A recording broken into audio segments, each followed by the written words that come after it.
Selain mendapatkan makanan-makanan itu, walahum lan iku tetep kedua alladzina amanu fiha ing dalem swarga. Azwajun utawi pira-pira bojo. Azwajun itu jamak dari zauj yang artinya bojo. Bojo itu bisa laki-laki bisa perempuan. Zauj itu bisa laki-laki bisa perempuan. Ya meskipun ada satu bahasa yang menggunakan zaujah. Dan ini yang justru sering dipakai. Ya sama-sama fusha, sama-sama fusha. Zaujah lebih sering dipakai karena untuk membedakan antara suami dan istri. Kalau di bahasa Indonesia suami itu kan laki-laki, istri perempuan. Kalau di Jawa itu bojo. Bojo itu bisa laki-laki bisa perempuan. Zauj juga gitu. Zauj itu bisa laki-laki bisa perempuan. Karena itu ada yang berkata, jadi bukan hanya laki-laki yang mendapat bidadari, tetapi juga perempuan yang mendapat bidadara. Bukan hanya laki-laki yang mendapatkan pasangan, tetapi perempuan juga mendapatkan pasangan, mendapatkan bojo. Lalu mana yang benar? Wallahu a'lam. Tapi kita lihat dulu di tafsir Jalalain ini ya. Jadi walahum fiya azwajun minal huri, saking piro-piro bidadari. Sebenarnya hur itu maknanya juga pasangan ya. Bisa laki-laki bisa perempuan sebenarnya. Wa ghairiha, dan selain hur. Mutahharatun kang disucikan atau dibersihkan minal haidi saking haid wa kulli qadarin, dan saben-saben kotoran. Ya, kalau ada kata minal haidi berarti menurut tafsir Jalalain ya hanya ada bidadari, laki-laki mendapatkan bidadari sementara perempuan ya nggak dapat bidadara. Masa ada laki-laki kok haid nggak ada bidadara kok haid gitu ya. Jadi dan ini mayoritas mufasir, pendapat mayoritas mufasir yang kebetulan juga rata-rata mufasir itu ya laki-laki gitu. Dan memang kalau kita lihat kebiasaan di dunia, tentu saja kita tidak bisa menyamakan kebiasaan di dunia dengan keadaan di surga. Tapi seringkali deskripsi surga itu dimirip-miripkan dengan keadaan yang ada di dunia. Barangkali untuk memahamkan kita yang masih berada di dunia. Oke, terlepas dari itu, kebiasaan di dunia itu laki-laki melakukan apapun ya, gerak sak gerak itu ditujukan untuk perempuan. Laki-laki nyisir rambutnya, merapikan bajunya buat perempuan. Rata-rata enggak semua. Tapi laki-laki jarang yang memperhatikan penampilan, itu jarang. Ya kerja ya, yang banyak itu kerja. Laki-laki banting tulang, jungkir balik, kepala ditaruh di kaki, kaki ditaruh di kepala, lupa siang, lupa malam, lupa lautan, lupa daratan. Begitu dapat uang diberikan sama perempuan. Ya, diberikan sama perempuan, diberikan sama istrinya atau siapapun perempuan, bisa pacar, bisa selingkuh, macam-macam, pokoknya perempuan. Itu laki-laki. Ini nggak ngomong boleh atau nggak boleh ya. Tapi laki-laki biasanya melakukan apapun itu ditujukan untuk perempuan gitu. Tapi tidak sebaliknya. Perempuan ini kalau saya dengar di media sosial itu katanya laki-laki jangan GR. Perempuan itu pakai make up, pakai lipstick, pakai pakaian bagus itu bukan untuk laki-laki, tapi untuk dirinya sendiri. Itu yang saya dengar dari atau yang saya ketahui dari media sosial, perempuan-perempuan yang nggak mau dituduh bahwa penampilannya itu ditujukan untuk para pria. Mereka bilang bahwa itu adalah untuk diri mereka sendiri atau seenggak-enggaknya untuk kelompok mereka yang sesama perempuan. Ya, untuk kelompok arisannya itu kan biasanya bagus-bagusan tas, bagus-bagusan sepatu. Itu perempuan seperti itu. Laki-laki suka dengan pasangan seksual dengan perempuan, perempuan suka dengan keindahan, suka dengan mungkin dirinya sendiri, suka dengan harta barangkali. Nah, makanya di surga itu laki-laki diiming-imingi dengan bidadari dan perempuan diiming-imingi dengan keindahan. Kan banyak keindahan-keindahan surga. Nah, yang mungkin laki-laki nggak terlalu tertarik ya. Misalnya dengan permata, dengan emas, dengan baju sutra dan lain sebagainya, itu mungkin laki-laki nggak tertarik. Itu perempuan yang tertarik. Terus tadi ada minal huri wa ghairiha. Kalau huri itu bidadari yang asli surga, yang cetakan surga, yang pribumi. Bukan pribumi, pri surga, asli surga. Ada yang wa ghairiha, ini bidadari yang pendatang, yang bukan asli surga, yang dulunya penduduk bumi, ya, perempuan-perempuan yang dulunya di dunia, kemudian dimasukkan surga. Ya mungkin dulunya nggak terlalu cantik, tapi karena perbuatannya baik, akhirnya mutahharah tadi, mutahharah, disucikan, dibersihkan. Kira-kira dimasukkan salon, dikerimbat, direbonding, dikasih skincare, pokoknya gimana biar glowing lah. Gitu. Wakilah perempuan dunia ini, bidadari dunia, itu jauh lebih cantik daripada bidadari yang asli surga. Ya, ada yang berkata seperti itu. Sehingga nggak usah terus bilang, wah di dunia sudah sama dia, nanti masa di surga sama dia lagi. Enggak, dia nanti lebih cantik, jauh lebih cantik. Itu kalau sama-sama masuk surga. Kalau sama-sama masuk surga. Jadi nggak usah GR dulu, wah di dunia sudah sama dia, masa di surga sama dia. Iya kalau kamu masuk surga. Itu kalau kamu masuk neraka, istrimu yang masuk surga. Makanya cinta yang sejati itu ya cinta dari dunia sampai akhirat. Yang di lagu itu, yang ku cari kasih dunia akhirat. Ya tentu saja dunia akhirat maksudnya surga, nggak mungkin terus cinta sejati kok neraka, nggak mungkin. Atau satunya surga, satunya neraka. Ya, cinta dunia akhirat ya cinta dari dunia sampai surga. Itu satu pendapat yang paling populer di kalangan para mufassir. Ada juga yang berkata seperti tadi bahwa azwaj itu dari kata zauj, yang dia bisa berarti laki-laki, bisa berarti perempuan, sehingga perempuan yang masuk surga dia juga bisa mendapatkan bidadara, bisa mendapatkan pasangan juga, sehingga adil ini bagi sebagian orang. Karena kalau tadi yang kita katakan bahwa perempuan nggak selalu kok, bahwa perempuan tidak melakukan apapun untuk pria, itu kan nggak selalu. Ada juga perempuan yang berhias memang untuk pria, seenggak-enggaknya untuk suaminya. Sehingga ada yang merasa kayak nggak adil saja, masa laki-laki mendapat bidadari kok perempuan nggak mendapat, gitu kan. Sementara kebutuhan seksual laki-laki dan perempuan ada yang berkata sama, bahkan ada yang berkata perempuan malah melebihi laki-laki, gitu kan. Cuma perempuan malu ngomongnya. Itu dulu sih, dulu.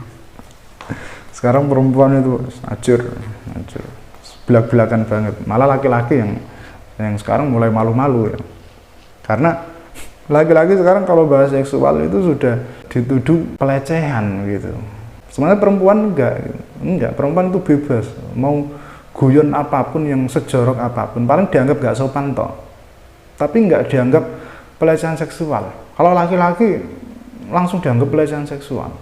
Itu ada pendapat seperti itu. Jadi perempuan juga mendapatkan bidadara.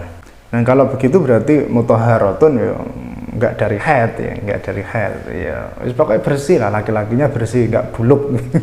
Misalnya kalau di dunia itu kan, misalnya habis nguli atau habis nelayan itu kan badannya kotor gitu kan. Nah di surga itu nggak ada yang kayak gitu, laki-laki yang burik itu nggak ada, yang kumus-kumus nggak ada, itu mutahharah. Terus tadi yang berpendapat bahwa hanya laki-laki yang mendapatkan bidadari, ya, mutahharatun dimaknai minal haidi. Ini kan juga ukurannya dunia ya, karena kalau di dunia itu orang nggak boleh menyetubuhi istrinya yang sedang haid. Ya, wa kulli qadarin itu yang pokoknya semua kotoran bisa, yang seperti haid, bisa nifas, bisa setelah melahirkan, atau apapun itu. Tetapi kalau mutahharatun itu yang tadi bisa dimaknai sebagai bidadara. Saya nggak tahu apakah istilah bidadara ini adalah istilah yang tepat untuk menunjuk jenis laki-lakinya bidadari. Saya nggak tahu ya. Pokoknya anggap aja gitu, anggap aja bidadara adalah bentuk laki-lakinya dari bidadari. Nah kalau begitu, maka kenapa kok pakainya mutahharatun? Mutahharatun itu sifat dari azwaj ya, karena azwaj itu jamak taksir, sehingga sifatnya bisa pakai bentuk muannats, dan ini nggak masalah, dan itu nggak harus terus perempuan. Ini kalau pendapat yang azwaj tadi bisa dimaknai sebagai bidadara ya. Atau bisa juga azwaj itu maksudnya adalah pasangan-pasangan non seksual. Maksudnya ya teman ngobrol, teman ngopi, bestie lah kira-kira. Karena percuma gitu. Kalau menurut kebiasaan di dunia ya percuma gitu, tempat yang indah, megah, banyak makanan tapi sendirian. Kecuali bagi orang-orang introvert ya.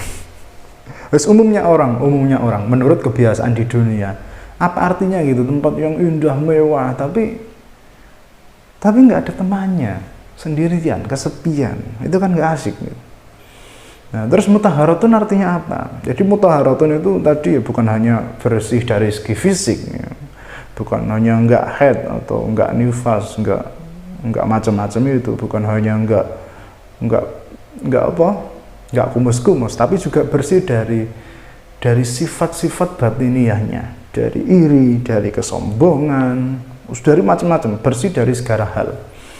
Nah, kalau kita ngomong tadi bestie atau teman ngobrol yang suci, yang bersih hatinya, akhirnya kalau kita cerita itu nggak terus adu nasib. Kayak orang, oh saya ini, oh mending, ya, itu kan adu nasib karena nggak bersih hatinya. Lagi curhat, oh kamu gitu aja, itu nggak bersih hatinya. Nah ini nanti pasangan-pasangan yang ada di surga atau teman-teman yang berada di surga itu nggak gitu. Jadi orang curhat, ya didengarkan, ya meskipun ada saling meledek, pokoknya yang seru lah.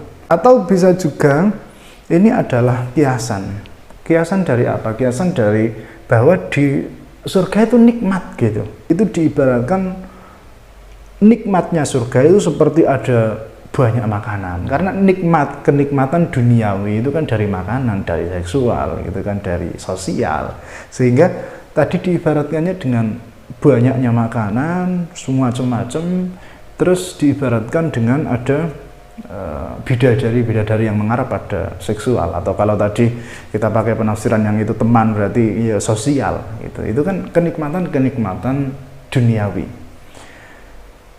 Nggak harus seperti ini, maksudnya itu bisa terjadi beneran atau hanya kiasan bahwa di surga itu nikmat banget gitu. Tapi memang ada pendapat bahwa di surga itu nggak ada inzalul mani, terus ini lagi-lagi pokoknya memahami surga memang sulit ya. Jadi kita harus mengaitkan dengan dunia gitu. Di surga nggak ada inzalul mani, sementara kenikmatan seksual itu kan pas cerotnya itu loh. Terus ngapain ada bidadari atau bahkan banyak sekali terus gak bisa cerot, itu kan aneh gitu, aneh menurut kebiasaan dunia. Terus nggak ada lapar, nggak ada haus. Ada yang berkata seperti itu. Jadi di surga nggak ada lapar, nggak ada haus. Sementara kenikmatan makan itu adalah ketika lapar, kenikmatan minum ketika haus. Nggak ada hamil, nggak ada melahirkan, nggak ada beranak. Padahal di antara kenikmatan seksual itu adalah puncaknya itu kelahiran anak itu, kelahiran bayi itu.